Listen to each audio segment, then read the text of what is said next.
Et puis comme si ça suffisait pas, Dieu a dit, voilà, je vais te donner une troisième clé. Nous avons la clé de notre église.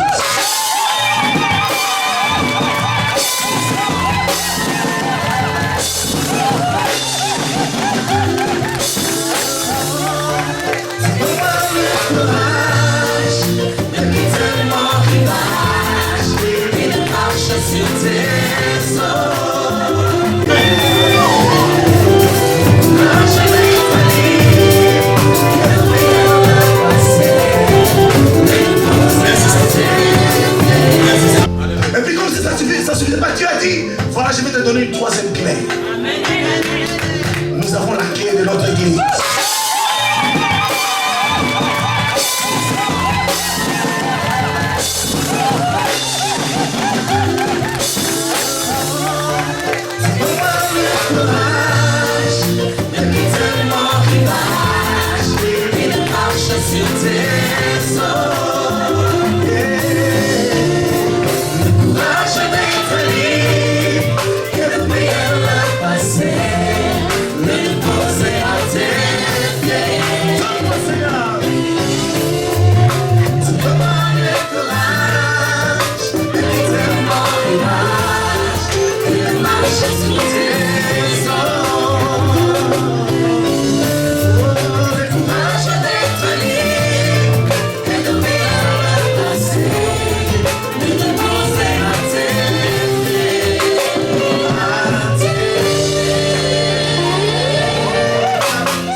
C'est qu'elle dit, j'ai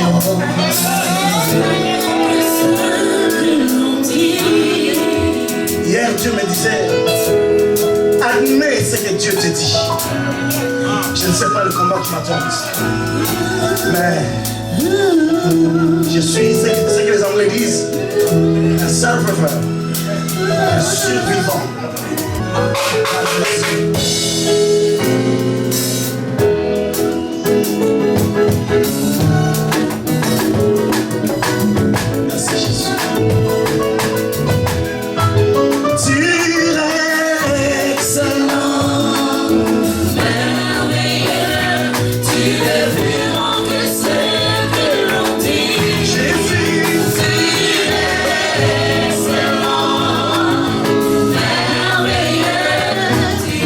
Everyone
cette parole.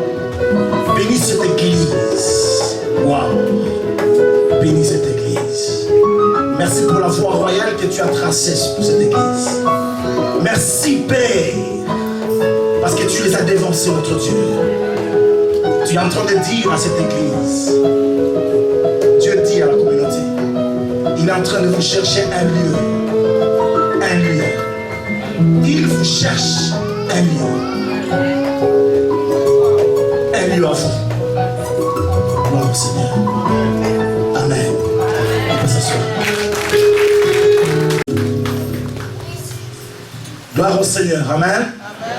C'est un court témoignage. Je sentais le désir de le faire. Merci à mes filles. Vous chantez merveilleusement bien. Amen. Amen. De temps en temps, il faut les féliciter. Gloire au Seigneur. Nous allons prendre la parole de Dieu pendant quelques minutes. Quand les hommes de Dieu disaient qu'il y a quelqu'un qui est malade, qui doit être guéri, j'ai vu en vision, bref et rapide, quelqu'un qui a du mal à plier son genou, qui a du mal à plier sa jambe. Tu t'es réveillé avec des douleurs, tu as du mal à plier. Je ne parle pas du pied, ce que j'ai vu c'est le genou. Si tel est le cas, aujourd'hui, Dieu a quelque chose à manifester, sa gloire à révéler dans ta vie. Amen. Amen. Si tu es là, n'hésite pas. Tout à l'heure, on va prier pour toi. Sans faire exprès, je ne savais pas qu'il y avait la consécration. J'ai montré à l'homme de Dieu pendant que tu parlais. Et ma prédication d'aujourd'hui, c'est adorer et servir Dieu seul. Je n'ai pas fait exprès, mais c'est lui qui est au ciel, qui arrange les choses à sa manière. Amen. Il a arrangé les choses à sa manière. J'aimerais te dire une chose, qu'aujourd'hui, il a arrangé les choses à sa manière pour toi, pour ton bénéfice. Amen. La voix est un peu cassée parce qu'hier, on a vraiment bien dansé, surtout qu'on a renversé les autels, n'est-ce pas?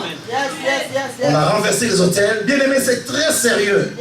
Très, très sérieux. Alléluia. Dieu a besoin des hommes qui puissent renverser les autels. Je disais à l'homme de Dieu, où on parlait plutôt tout à l'heure dans la voiture, qu'en Europe, ils ont tellement embelli et scientifisé, c'est parce que le mot existe, le domaine ésotérique et le domaine de la magie, que on ne s'aperçoit pas. De l'extérieur, on a l'impression que tout est clean, tout est... Mais au fond, il y a des puissances qui agissent, qui retiennent les gens captifs. Dans l'intellectualisme, dans le socialisme, dans le matérialisme. Et je disais que tous ceux qui viennent en Europe ou qui y sont nés sont captifs de ce système. Depuis que je suis ici en France, j'ai vu des personnes zélées au départ de leur conversion, blancs et noirs confondus. De ma génération beaucoup plus jeunes ou beaucoup plus vieux. Mais dès lors que les personnes sont quelque part, ont des moyens matériels, il devient de plus en plus rare dans l'église. On ne les voit plus. On ne les entend plus. Parce qu'il y a des puissances qui retiennent les gens. Nous allons prendre la parole de Dieu dans Matthieu chapitre 4. C'est un passage que nous connaissons.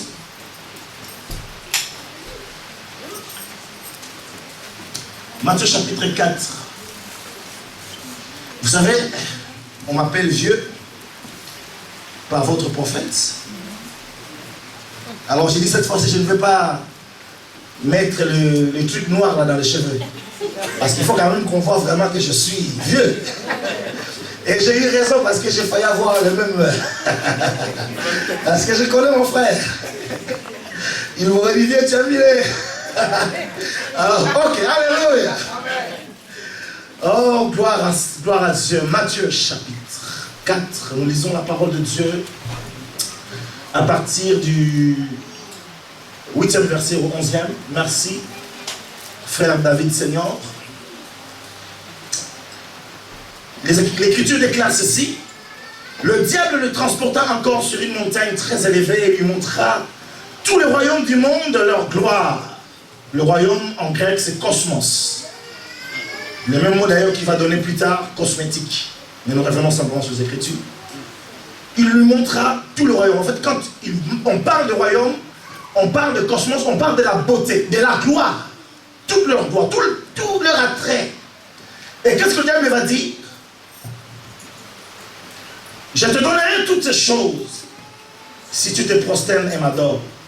Jésus lui dit, retire-toi Satan, car il est écrit, tu adoreras le Seigneur ton Dieu et tu le serviras lui seul. Est-ce qu'on peut répéter ensemble le verset 10? Jésus lui dit, retire-toi de moi. On n'est pas synchro.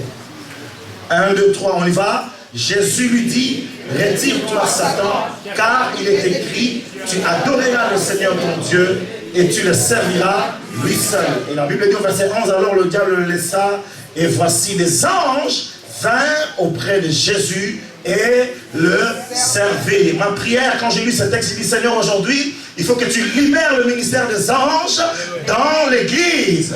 Pendant quelques temps, nous parlerons et nous passerons la prière pour que Dieu agisse dans sa grâce. Que les anges de Dieu, la Bible déclare, ils sont à notre service. Mais les anges ne peuvent pas être à ton service si toi tu n'as pas appris à être un adorateur. Jésus n'aurait pas vu les anges venir le servir si lui n'avait pas appris à donner à Dieu ce qui lui revient. La Bible déclare, donne à Dieu ce qui est à Dieu et à César ce qui reviendra à César. Qu'est-ce qui revient à Dieu? C'est d'abord et encore et toujours l'adoration. Tout le reste n'est que vent. Tout le reste n'est que rien. Dieu désire l'adoration de son peuple.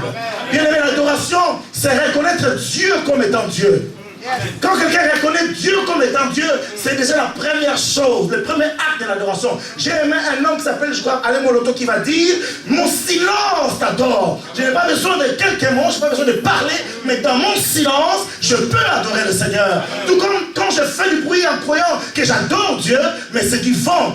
Comme la Bible va dire à certains chantres, éloignez de vous mes cantiques, je n'y prends pas plaisir. Je parle à quelqu'un. Amen. Moi je ne bombarde pas, mais je parle. Il y en a un qui est passé ici qui est aux États-Unis, il m'a dit, pasteur, je bombarde. J'ai dit, oh, il y en a un qui a été contaminé. Ok, alléluia. Oui, moi je parle à quelqu'un et je sais que Dieu a fait grâce aujourd'hui. Je suis en train de dire, adorer c'est reconnaître Dieu comme étant Dieu, lui laisser la place de Dieu. Bien aimé, si nous comprenons que nous sommes des hommes et qu'il y a un Dieu, nous lui laisserons la place qui lui revient. Et si on reconnaît à Dieu la place qui lui revient, vous savez, j'aimerais aller plus loin, peut-être plus vite, parce qu'il y a tellement de choses à dire en très peu de temps, que quand on reconnaît Dieu comme étant Dieu, on devait être les hommes les plus calmes de la terre. Voilà pourquoi un homme d'affaires converti va écrire un livre qui s'appelle « Les hommes les plus heureux de la terre ». Parce qu'il reconnaissait Dieu à la place de Dieu. David va dire dans la parole de Dieu, l'Éternel est à ma droite, donc je me sens en paix comme un enfant sévré. Un enfant sévré n'a besoin que de la mamelle de sa mère. Le reste n'est rien d'autre. Quand Dieu est à notre côté, quand nous savons que Dieu est Dieu et que je suis à lui, je peux être tranquille. Je peux être tranquille. Amen.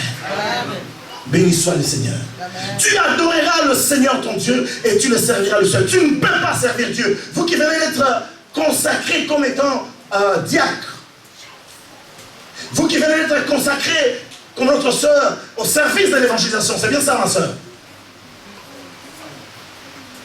On ne peut pas aller loin si on n'a pas reconnu que c'est Dieu qui doit prendre sa place. Vous savez, à un moment, le zèle que nous avons pour le service de Dieu peut remplacer la place de Dieu. Il faut que Dieu prime en toutes choses. L'argent que nous donnons peut prendre la considération que Dieu désire.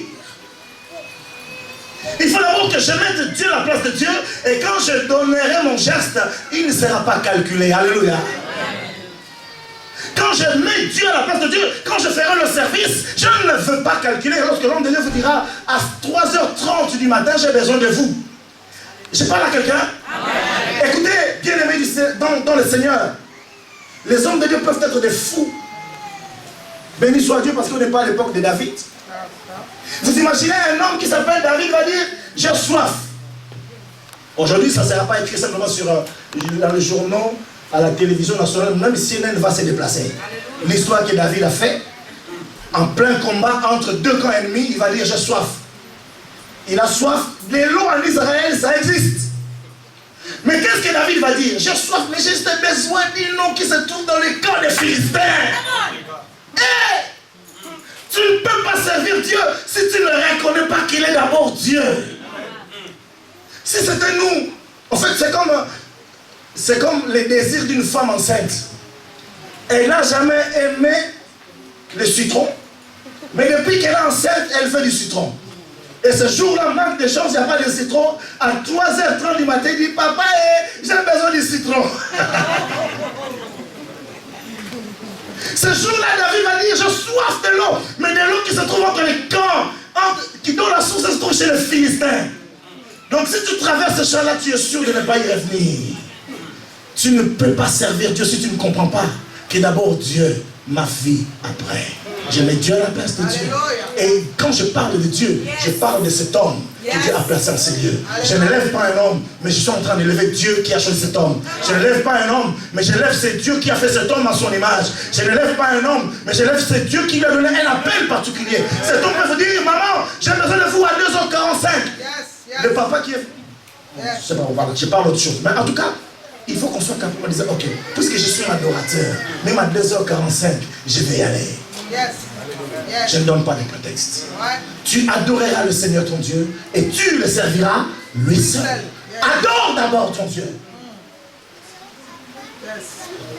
Vous savez bien aimé, dans ce texte, j'ai remarqué une chose.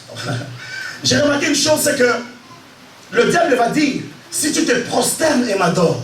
Alors je me suis dit en lisant le texte biblique, je dis, mais le diable est quelqu'un qui réclame aussi l'adoration. Dans le monde, il n'y a pas que Dieu qui réclame l'adoration. Le diable réclame, il va réclamer en disant, voilà, je te donne ça si tu te prosternes et m'adores. Bien-aimé, j'avais apprécié tout ce qui a été dit ici, l'heure vient, j'ai apprécié ce que l'homme de Dieu, le pasteur qui fait annoncer, notamment lorsqu'il avait dit que l'homme a été créé pour adorer, c'est vraiment profond, il y a des choses extraordinaires qu'il a développées. Il a dit une chose, ta femme peut être ton idole, tu peux adorer ta femme. Ton ventre, comme les Crétois, l'apôtre Paul va dire, ils ont pour Dieu leur ventre. Ton travail peut être ton Dieu. Es-tu capable de prendre une journée sans solde pour la consacrer à l'église? Es-tu capable de le faire? Combien de fois je parle dans nos églises, on dit on a une journée de jeûne et prière. Les gens ne sont pas capables, leurs congés sont déjà épuisés. Ils ne sont pas capables de dire, bon je prends une journée de congé sans solde pour que je puisse me consacrer à l'Éternel. Et après cela, nous voulons que Dieu nous bénisse. Tu adoreras le Seigneur ton Dieu. Je reconnais qu'il est Dieu. Il est capable de tout. J'aimerais dire en cet après-midi, nos mots ne peuvent pas décrire Dieu. Nos mots ne peuvent pas donner tout, même pas l'un dixième ou l'un millième de la profondeur de Dieu. Et récemment, Dieu disait à quelqu'un, à un ami à moi, il disait, tu sais, vous acclamez tel homme, il a cité Osborne et les autres. Mais Dieu lui disait, je peux faire plus encore.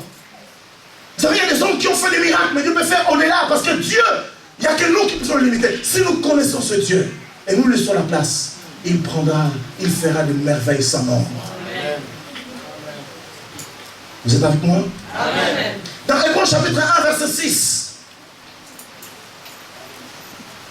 Je suis en train de dire que le diable a réclamé l'adoration. Mais qu'est-ce que Dieu va dire? Lorsqu'il va introduire Jésus dans le monde. J'aime bien ce mot que Louis II utilise, introduire Jésus dans le monde. Hébreux chapitre 1, verset 6. La Bible dit, il va ordonner aux anges de l'adorer. C'est une ordonnance. C'est une ordonnance. Tu peux mettre Dieu au défi aujourd'hui. Entre dans une dimension de l'adoration telle que Dieu le veut. Et tu verras ce que Dieu est capable de faire sans que toi tu le lui demandes. La Bible dit d'ailleurs, je me suis révélé à ceux qui ne m'ont rien demandé. Amen. Je me suis révélé à ceux qui ne m'ont pas cherché. Maintenant si toi tu l'adores simplement. C'est ça qui a fait la différence entre David et Saül. Et c'est ce qui fera la différence entre toi et un autre frère. Ta dimension de l'adoration. Ce n'est pas en vain que Dieu inspire ces thèmes à ses serviteurs. C'est pour t'amener à une autre considération. Que tu ne sois pas un mendiant de la prière, mais que tu deviennes un vrai adorateur.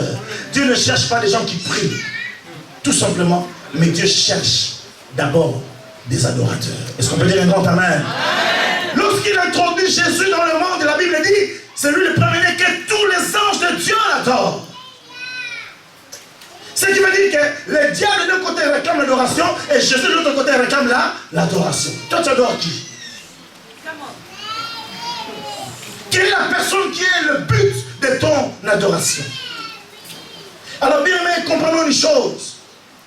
Éphésiens chapitre 1, on ne va pas les lire. La Bible dit, nous avons été créés pour célébrer la louange de sa gloire.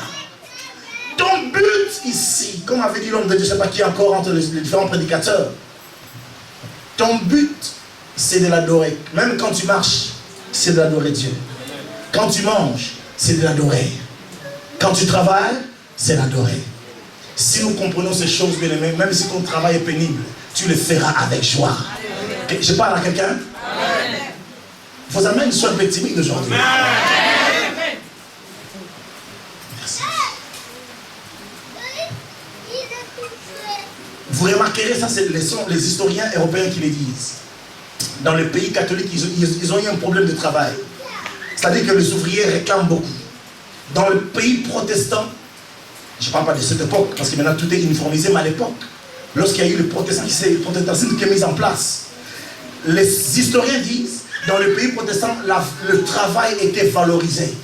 Vous savez pourquoi? Parce que quand un protestant, un chrétien allait travailler, il savait qu'en travaillant, j'ai fait un acte d'adoration. L'homme de Dieu avait dit, je crois que c'était l'homme de Dieu, tout ce que vous faites, faites-le pour le Seigneur. Amen. Vous me suivez? Donc même quand tu vas travailler à la banque, tu le fais pour le Seigneur. Merci. Même quand tu vas travailler à la banque, tu le fais pour le Seigneur. Tout ce que tu fais, Dieu réclame notre adoration. Nous avons été créés pour l'adorer. Vous savez, dans Genèse chapitre 1, la Bible déclare, chapitre 2, il va dire, créons l'homme à notre image, selon notre ressemblance. Est-ce que je parle à quelqu'un? Pourquoi Dieu a-t-il eu besoin de créer l'homme? C'est vrai, comme avait dit notre pasteur, il fait qu'il aurait pu se limiter aux anges. Comme des robots, ils l'adoreront. Bien réglé. Mais pourquoi Dieu t'a créé toi? Et la Bible dit, il t'a créé à ton image. Vous savez pourquoi? Dans un verset biblique, la Bible dit, notre Dieu, c'est un Dieu jaloux. C'est quoi un jaloux? Ou c'est qui un jaloux? Hein? C'est lui qui ne veut pas. Et il va dire quelque part, je ne donnerai pas ma gloire à un autre. Déjà, lorsque tu étais fiancé ou que tu es fiancé, tu ne veux pas que quelqu'un d'autre jette un coup d'œil à ta fiancée. Tu te fâches. Ah oui, il y a des gens comme ça. Et Dieu, quand il nous regarde, il ne veut pas que quelqu'un nous regarde un mauvais coup, un mauvais œil. Il est jaloux. Mais en plus, il nous a créé à son image, non seulement pour que nous soyons à lui et exclusivement à lui. Vous me suivez? Il y a l'exclusivité, c'est-à-dire que tu n'es pas à quelqu'un d'autre. Tu n'es pas d'abord à ton père, tu n'es pas d'abord à ta mère, tu n'es pas d'abord à ta famille, mais tu es d'abord à Dieu. C'est ça que l'adoration doit comprendre. Et la deuxième chose, Dieu t'a créé à son image. Ça veut dire quoi? Tu es comme le miroir de Dieu. Vous êtes avec moi? Amen. Quand tu es le miroir de Dieu, c'est-à-dire que quand Dieu te regarde, il se voit. Vous me suivez? Amen. Le fait d'être à l'image de Dieu, en fait, le fait que Dieu nous a créés, c'est pour qu'il se voit au travers de nous. Parce que, bien aimé, Dieu ne se voit jamais au travers des anges. Amen. Dieu ne se voit jamais au travers des animaux. Même pas parmi les 4 êtres vivants. Et pourtant, combien ils sont puissants, qui adorent Dieu, ni devant les 24 vieillards. Mais dans l'homme, Dieu se reconnaît. C'est pour cela que Dieu ne nous a pas envoyé un des 4 vieillards, là, ou non, 24 vieillards, ou un des 4 anciens, non? 4 êtres vivants et 24 vieillards. Mais Dieu nous a envoyé qui? Jésus. Il est venu comment? Comme un. C'est pour redonner cette valeur de l'homme que nous sommes pour adorer Dieu. En disant cela, je vais simplement dire, tu ne peux pas adorer Dieu si tu n'as pas retrouvé l'image de Dieu en toi. Tant que Dieu ne se retrouve pas en toi, tu ne peux pas dire que tu es adorateur. Il faut que tu sois le miroir de Dieu. Hein? Quand j'ai eu cette pensée, il y a des films de dessins animés qui se passent de temps en temps chez Disney, où la vieille sorcière dit, alors miroir, mon beau miroir, qui est la plus belle? Il faut que chaque matin Dieu te tienne en disant, alors, qui est Dieu? Est-ce que vous suivez? Et chaque fois que tu te lèves, Dieu te regarde, oh, qui est Dieu? On te regarde, mais c'est moi. En dehors de moi, il n'y a point de Dieu. En dehors de moi, il n'y a point de salut. En dehors de moi, il n'y a rien. Personne ne peut te racheter. Je suis ton Dieu. Alléluia.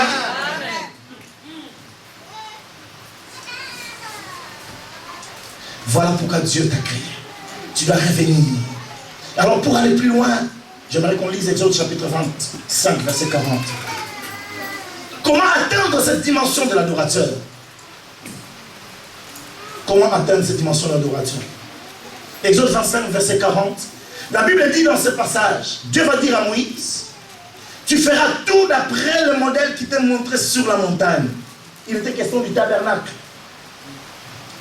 que Moïse devait construire. La Bible dit, tu ne le feras pas d'après ton calcul. Tu ne le feras pas d'après ton intelligence. Vous savez, il y a des gens qui écrivent des poèmes extraordinaires, mais Dieu ne se retrouve pas là-dedans. Il y a des gens qui font des églises belles, mais Dieu n'y est pas. Mais lorsque nous faisons les choses d'après le modèle divin, Dieu se retrouve. Amen. Dieu dit ça, c'est ce que moi j'ai voulu. Amen. Amen. Amen. Dieu va lui dire, fais tout d'après le modèle qui te montre sur la montagne. Autrement dit, une véritable adoration doit être le reflet de l'adoration qui s'est fait au ciel. Amen. Tu adoreras le Seigneur, ton Dieu, à la manière du ciel. Jésus, si cela n'était pas, ne nous aurait pas dit que ta volonté soit faite sur la terre comme elle est faite au ciel. C'est dans le ciel, là où Dieu est, c'est là que se trouve la source de la véritable adoration. Déjà nous comprenons que nous sommes faits à l'image de Dieu, que Dieu lorsqu'il nous regarde, qu'il se voit en nous. Dieu n'a pas de couleur. Dieu n'est pas blanc, n'est pas noir. Il n'est pas chinois. Un jour j'avais dit, si Dieu était chinois, c'est terrible. Alléluia. Alléluia.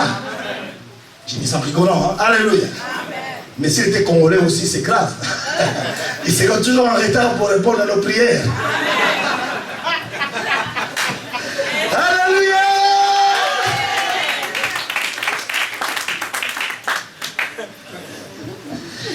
Béni soit le Seigneur. Donc nous comprenons que ça vient de là-haut. Et le modèle céleste, on ne peut pas le saisir. On ne peut pas le saisir sans un esprit régénéré. J'ai rejoint ce que l'homme de Dieu avait dit hier. Sans l'esprit régénéré en nous. Parce que quand Dieu t'a créé à son image, ce n'est pas ta peau, je disais tout à l'heure, Dieu n'est pas noir, n'est pas blanc, n'est pas rouge ou jaune. C'est ton esprit, c'est toi, l'être caché qui est là. Ton esprit que tu ne vois pas lorsque tu dors, c'est chose que Dieu te communique. Il ne peut le faire qu'au travers de ton esprit. La Bible dit, l'esprit dit à notre esprit que nous sommes des enfants de Dieu. C'est l'esprit qui communique à notre esprit, pas la chair. Parce que quand tu voudrais adorer Dieu selon la chair, ça ne marchera pas. La chair est un modèle terrestre, mais l'esprit est le modèle céleste. Voilà pourquoi la Bible dit, tu le feras d'après le modèle qui t'est montré sur la montagne. Et lorsque nous avons l'esprit régénéré, l'apôtre Paul va dire dans le livre des Corinthiens, ce sont des choses que l'œil n'a pas entendues. Parce que tu me diras, où se trouve cette montagne-là? Ce n'est pas Mangané, comme a dit l'homme de Dieu. Ce n'est pas non plus, parce qu'aujourd'hui, ce n'est plus Mangané, parce qu'il y en a qui ont trouvé mieux. Il paraît à Ouganda, il y a une montagne de prière. Et il y a des gens qui vont en pèlerinage tous les... C'est bien. Mais Dieu, chez toi, à la maison, tu peux le trouver. Amen. Sur la route, tu peux le trouver. Amen. Alléluia. Je parle à quelqu'un. Donc nous ne connaissons pas comment voir ce modèle. Puisqu'il est Dieu, on ne peut pas le définir. On ne peut pas le limiter à une certaine manière de faire. Ici à Méas, vous adorez Dieu selon l'onction et la vision que Dieu a donnée à l'homme de Dieu. Quand vous venez à Miel, nous adorons Dieu selon notre modèle. Peut-être tu vas dire, au Luxembourg c'est mieux, ou à Paris c'est mieux, ou à Strasbourg c'est mieux. Non! C'est la diversité, mais le vrai modèle tu le trouveras au ciel. Or, tu ne peux pas aller là-haut sans avoir un esprit régénéré. C'est ce que l'apôtre Paul va dire, ce sont des choses que l'œil n'a pas entendues, que l'oreille n'a pas entendues, que les yeux n'ont pas vues, qui ne sont jamais montées au cœur de l'homme. Les choses que Dieu a réservées à ceux qui lui appartiennent. Amen. Chers amis, il y a des merveilles sans nombre que Dieu réserve à ceux qui lui appartiennent. Mais ces choses-là ne peuvent se transmettre que par la voie de l'esprit. Et un esprit régénéré. Est-ce que je parle à quelqu'un? Quand l'esprit est régénéré, tu deviens comme un petit rêveur. C'est ce qui m'a poussé à dire, un vrai adorateur, c'est un rêveur. Amen. Amen. Quand vous lisez les psaumes, par exemple, vous verrez des images que David donne de Dieu sont extraordinaires. Je prends un verset par exemple où David va dire, Dieu est monté sur le chérubin Ses narines sont en train de renvoyer de fumée. Alléluia. Si c'était quelqu'un d'aujourd'hui, il dirait Dieu est monté sur un avion américain, là, comment on l'appelle? L'avion furtif. Amen. Et il envoie des missiles. Voilà, il envoie des missiles, air, sol, air. Dis-le, quand on rêve, on capte des choses que l'âme et le corps ne peuvent pas saisir. Mais cette réalité-là vient de l'esprit, de ton esprit. Voilà pourquoi tu as intérêt que ton esprit soit toujours éveillé. L'apôtre Paul va dire aux Romains, soyez vifs d'esprit. C'est-à-dire quand Dieu passe ou quand Dieu te montre quelque chose, saisis la chose rapidement et agis. Alors tu seras un vrai adorateur. Parce que tu diras les choses que Dieu aimerait entendre. Parce que l'adoration c'est quoi? C'est pas toi qui fabrique, mais c'est l'esprit qui fabrique en toi. Amen. Wow. Amen. C'est l'esprit qui crée ces choses en nous. J'aimerais aller vers la fin pour vous citer deux choses. La première chose, dans Psaume chapitre 2, verset 7, la Bible dit, tu es mon fils, je t'ai engendré. Cette réalité, c'est quoi? Dieu vient, puisqu'il nous a créé à son image, pour révéler notre esprit. Il te rappelle qu'il t'a engendré. Qu'est-ce que Dieu veut dire par là? C'est comme si Dieu était enceinte. Dieu attendait un bébé, ce bébé s'appelle Sébastien. Comment vous appelez-vous, mon frère? John. John. Donc, comme si Dieu était enceinte de John. Et puis, quand Dieu va accoucher, il accouche de John. Tu étais là. Oh, quand tu sortiras, tu vas ressembler à ton père. Le péché nous a dévié, a déformé notre visage. Mais quand, étant engendrés par Dieu, nous sortons comme notre Dieu. Amen. Et il faut que Dieu dise, oh, mon fils me ressemble. Ça ne veut pas dire que Dieu a des cheveux crépus comme nous. Mais il nous ressemble à notre Dieu. Alléluia. Amen. Qui n'a pas eu la joie de voir son fils ou sa fille faire les choses que lui fait? Parfois, on ne le dit pas, hein, parce qu'il ne faut pas dire, waouh, mais il parle ou elle parle comme moi. Elle dandine comme moi lorsque j'avais 15 ans. Tu fais la même chose. Quand Dieu te regarde, lorsqu'il a réveillé ton esprit, tu agiras comme Dieu. Tu parleras comme Dieu. Et lorsque tu adoreras, Dieu va se dire, mais je parle comme lui. Il parle comme moi. C'est vraiment mon fils. C'est vraiment ma fille. Et alors l'adoration est agréée. L'adoration est acceptée. L'adoration est validée dans le ciel. Alléluia. Dieu réclame ton adoration, mais il a besoin de passer par ton esprit pour agir de sorte. Esdras chapitre 1. Nous allons terminer par là. Dans l'Ancien Testament, Esdras chapitre 1, verset 1 à 3.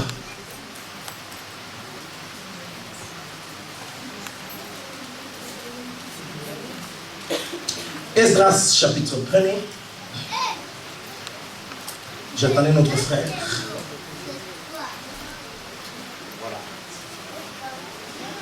La Bible déclare, la première année de Cyrus, roi des Perses, afin que s'accomplisse la parole de l'Éternel prononcée par la bouche de Jérémie, l'Éternel réveilla l'esprit de Cyrus, roi des Perses, qui fit faire de vive voix et par écrit cette publication dans tout son royaume.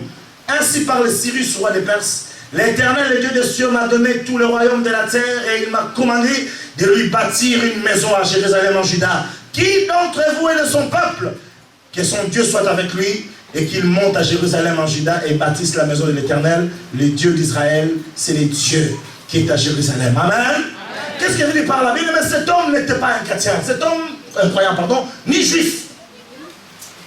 Mais lorsque Dieu va réveiller son esprit, il va saisir la pensée de Dieu. Je suis en train de dire aujourd'hui, adorer avant de servir Dieu seul. Adorer et servir Dieu seul. Quand cet homme a compris par l'Esprit de Dieu, quand l'Esprit de Cyrus se réveilla, il était capable de capter ce que Dieu voulait. Quand ton esprit sera réveillé, et la seule personne qui peut le faire, c'est Jésus-Christ. Alléluia. C'est lui seul qui peut réveiller ton esprit. Et quand ton esprit sera réveillé, tu sauras ce que Dieu attend de toi. Tu sauras ce que Dieu désire que tu lui dises. Tu sauras ce que Dieu désire que tu puisses faire.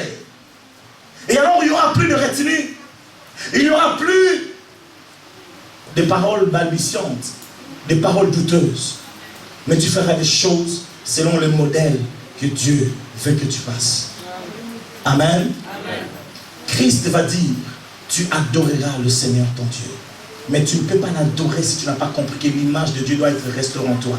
Tu ne peux pas l'adorer si ton esprit n'est pas réveillé. Et Dieu aujourd'hui veut réveiller ton esprit. Et quand tu te mettras à l'adorer, il va dire aux anges, allez servir mes enfants. Allez toucher les malades. Alléluia. Allez toucher les patrons. Allez faire ceci, allez faire cela. Parce que nous avons appris par l'esprit que nous devons faire ceci, nous devons faire cela. Tu adoreras le Seigneur. N'oubliez pas, au début, j'avais dit, le diable réclame ton adoration. En voulant t'imbuir dans le péché, en voulant te rendre captif de tout ce qui est matériel, tout ce qui est mondain, quand je parle du cosmos, de tout ce qui est beauté, qui attire aujourd'hui. Mais de l'autre côté, il y a Dieu. En apparence, il n'y a rien. Mais il est celui à qui tout appartient. Vous savez, même le diable qui veut t'attirer, c'est Dieu qui l'a créé. Vous êtes avec moi? Alors bien aimé, nous avons mieux à gagner en allant adorer notre Dieu. De rendre à Dieu ce qui doit lui revenir. De rendre à Dieu ce qui doit lui revenir. De laisser Dieu à la place de Dieu. Et nous on se met à la place de l'homme. Alléluia. Que Dieu vous bénisse.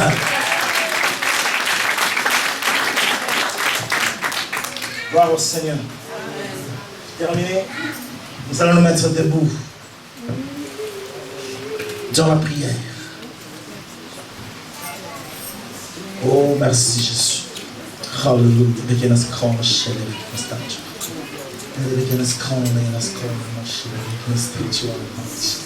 Hallelujah, hallelujah, hallelujah, hallelujah, hallelujah. Se ne bekena hande shike skål man vill fara till nästa så match och kommer skilla stage. Är det bekena hande skål vilket skilla stage som nästa så. Merci Père. Merci Père. Merci Père. Hallelujah, hallelujah. Merci Jésus. Est-ce qu'on peut se mettre à élever Dieu pour sa parole? Nous allons nous mettre à louer Dieu pour sa parole. Lui dire merci Père éternel pour ce que tu as fait. Merci pour ce que tu as opéré. Oh, gloire au Seigneur. Alléluia. Prions le Seigneur. Remercions le Seigneur.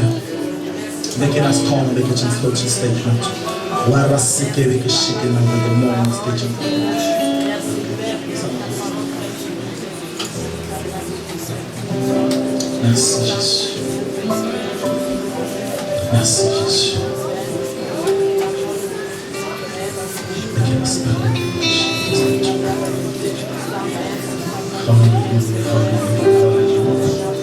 Peuple de Dieu, élevez la voix, continuez à remercier le Seigneur.